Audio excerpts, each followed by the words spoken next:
فاطمة المؤمن، هل هي ضحية أم مذنبة؟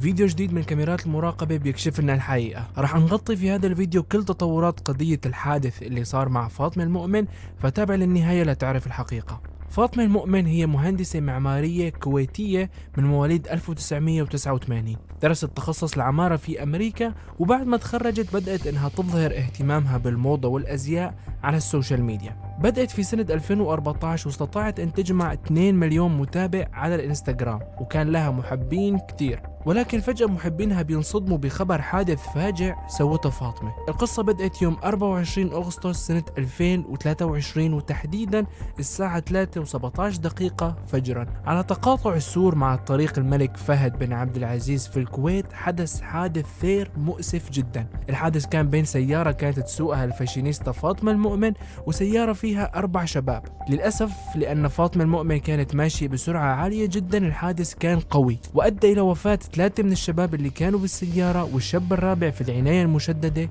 وحالته صعبة جدا. في الساعات الأولى للحادث انتشر عدد كبير من الشائعات. واحدة من أكثر الشائعات انتشارا أن الحادث صار بسبب أن الشباب اللي كانوا بالسيارة كانوا يلاحقوا فاطمة ويسووا لها إزعاجات، ونتيجة لهذا التصرف فاطمة اضطرت أنها تزيد سرعتها، ولما زادت سرعتها فقدت السيطرة على السيارة وصار الحادث. وحتى أن فاطمة عندها أخت محامية طلعت بالفعل قالت أنه هذول الأشخاص كانوا يتحرشوا فيها ورح ترفع عليهم قضية. لذلك الفكرة كانت متداولة بين الناس والبعض كان مصدقها. ولكن بعد القبض على فاطمة المؤمن والتحقيق بشكل أكبر بالموضوع بدأت الحقيقة بالظهور. أول شيء شفناه بعد التحقيق هو الحادث نفسه من خلال فيديو من تصوير كاميرات المراقبة اللي موجودة في نفس الشارع. الفيديو بيظهر أن سيارة فاطمة المؤمن كانت ماشية بسرعة 140 كيلومتر، بينما الحد الأقصى المسموح فيه هو 120. وأيضا تبين أنها قطعت الإشارة الحمراء، ويشتبه أنها كانت بتسوق السيارة تحت تأثير مواد أو مشروبات مسكرة أو مخدرة.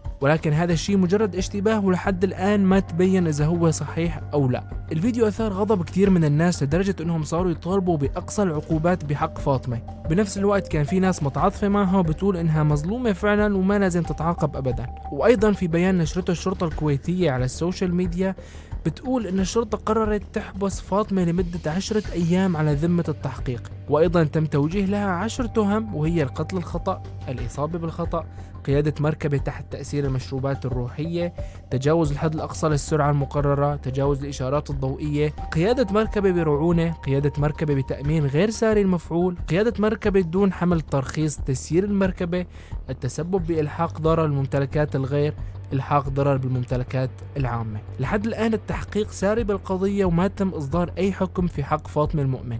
ولكن في بعض الشائعات بتقول أن التهم الموجهة لها قد يكون حكمها بالسجن لمدة 3 سنوات أو غرامة قيمتها 3000 دينار أو الاثنين مع بعض. ولكن هذا الشيء ليس قرار حقيقي، مجرد كلام منتشر على السوشيال ميديا، ولحد الآن لم يظهر أي شيء رسمي من الشرطة تجاه فاطمة المؤمن. لذلك اشترك في حساب هياط لحتى توصلك آخر أخبار القضية.